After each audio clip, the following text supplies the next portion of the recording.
गांव में चुंबक राम अपने 4 बेटों और पत्नी के साथ रहा करता था। चुंबक राम खेती बाड़ी करके अपना घर परिवार चलाता था। वो एक किसान था और बहुत मेहनती था।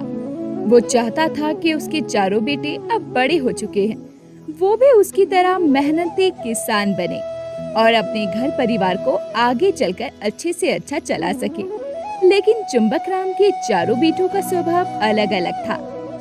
अरे नालायकों, उठ भी जाओ। खेत में नहीं जाना तुम लोगों को। मैं कब से तुम लोगों को उठा रहा हूँ। अरे चमन तो कब का खेत गया, लेकिन इन तीनों को कब से उठा रही हूँ। लेकिन ये तो हैं कि खेत जाना ही नहीं चाहते। इन्हें कुछ भी करना बेकारी है। रहने दो, मैं ही जा रहा हूँ चमन के साथ खेत में काम करने। इन्हें तो बस खाने से फुर्सत नहीं।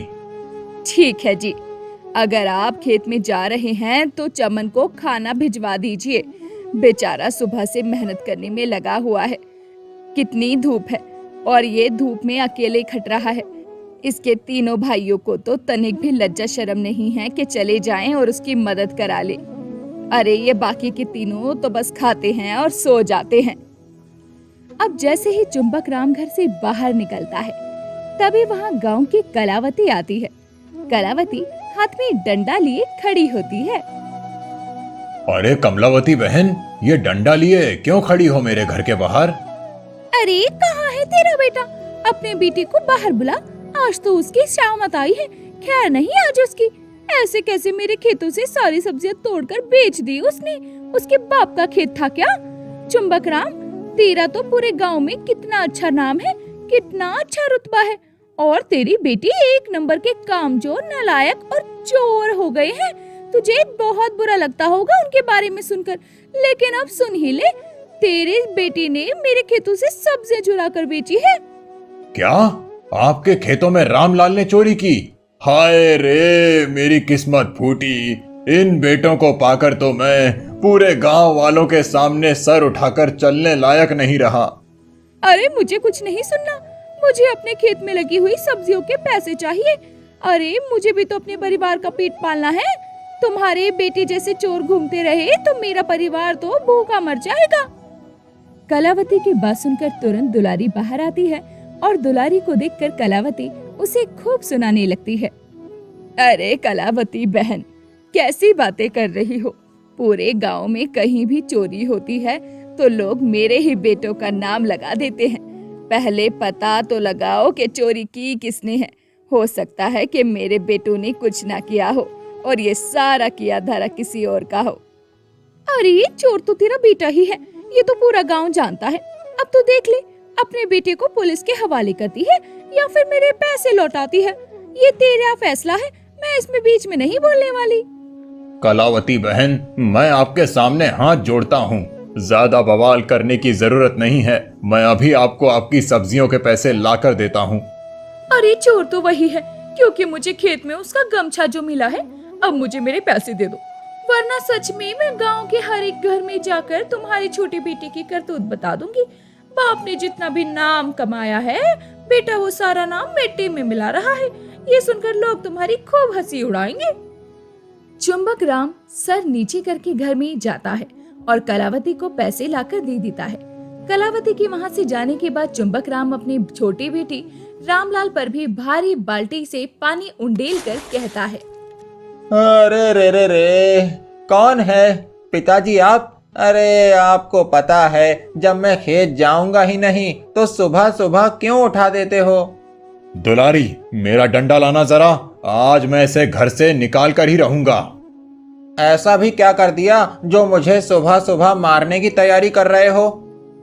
तेरा बाप पंपापुर गांव का सबसे इज्जतदार किसान है और तू उसका चोर बेटा जो दूसरों के खेतों में चोरी करता है।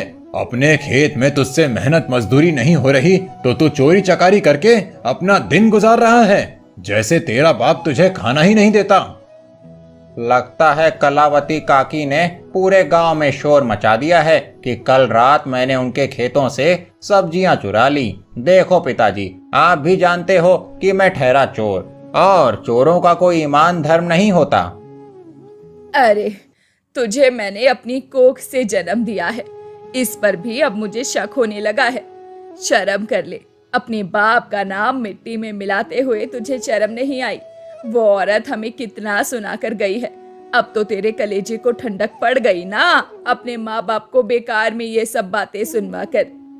माँ, मुझे अपना खर्चा निकालने के लिए कुछ तो करना ही होगा, इसीलिए मैं चोरी कर लेता हूँ। अब बड़े भैया को देख लो, लालच के कारण वो भी कुछ ना करके पिताजी से हर महीने 1000 रुपए ले लेते हैं। और चंपक भैया को देख लो, उन्हें काम धंधे में मन नहीं लगता, वो बस आलस करते रहते हैं। और चमन भैया के बारे में क्या ही कहा जाए, वो तो बस इतने समझदार हैं कि आपके उस एक बेटे से घर चल सकता है।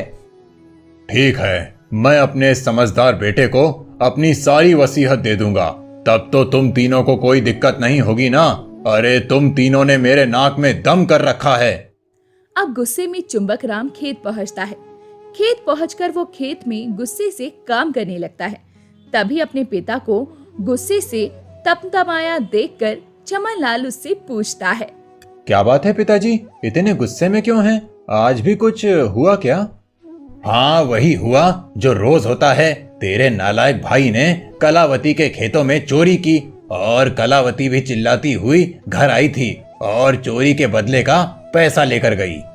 रामलाल की संगति खराब है, उसे सिर्फ आवारा दोस्त ही मिलते हैं, इसीलिए उसका मेहनत मजदूरी में मन नहीं लगता। चोरी चकारी करके पैसे कमाना चाहता है।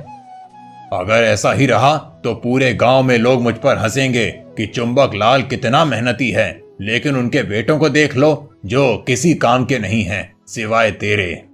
चुंबक राम खेत में काम करने लगता है और चमन लाल थोड़ी देर पेड़ की छांव में जाकर बैठ जाता है और थोड़ा आराम करने के बाद घर खाना खाने के लिए निकल पड़ता है। तभी उसे रास्ते में कलावती औरतों से बातें करती हुई मिल जाती है। अरे वो चुंबक राम का तीसरा बेटा है ना चमन लाल, ये तो अपने बाप की तरह मेहनती हो गया है, लेकिन इसके बाकी के तीनों बेटे निकम्मे और निठल्ले हैं, किसी काम के नहीं। एक तो चोर है चोर, और दूसरा तो इतना आलसी है कि पूरा दिन सोया रहता है, और तीसरा अरे पूछो मत, पैसों का लालची है, लालची अय्याश कहीं का। चुंबक राम तो बड़ा मेहनती है, सही कह रही हो कलावती काकी, लेकिन उसका भाग्य फूटा है जो उसे ऐसा बेटा मिला है। चारों बेटों के होते हुए भी बेचारा मारा मारा फिरता है। कल को अगर इनमें से किसी की शादी हो गई तो इसका तो घर ही टूट जाएगा। कहाँ जाएंगे दोनों बुढ़े बुढ़ी। अरे मैं तो कहती हूँ खाने की आफत हो जाएगी इन सभी की, लेकिन फिर भी चुंबक राम अपने बेटे को जोड़ने में लगा हुआ है। मुझे तो नहीं लगता कि इसके बेटे एक होने वाले हैं, जब देखो लड़ते जो रहते हैं। पन्नालाल जब कलावती और उन औरतों की बातें सुनता है तो उसे बहुत बुरा लगता है कि गांव के लोग उसके परिवार के बारे में किस तरह की बातें बना रहे थे। अब चमनलाल घर आता है और घर आने के बाद चमनलाल अपनी माँ दुलारी को खाना लगाने के लिए कहता है। थक गया होगा, खाना खाकर थोड़ी देर आराम कर ले, फिर खेत में भी जाना है ना तुझे, तो पहले थोड़ा सा सुस्ता ले मेरे बच्चे। नहीं माँ, मैं मेहनत नहीं करूँगा तो पिताजी को कैसे मुझ पर विश्वास होगा कि मैं उनके लायक बेटा हूँ। कल को ये सारी जमीन जायदाद मेरी ही तो है। तू कहना क्या चाहता है कि ये जमीन जायदाद तेरी है, हम 4 भाइयों की, ऐसा बोल।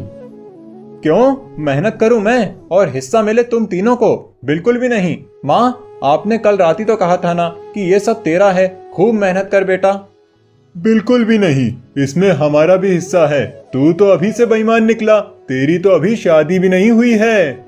कल को बेईमान बनने से अच्छा आज बेईमान बन जाऊं मेहनत करके।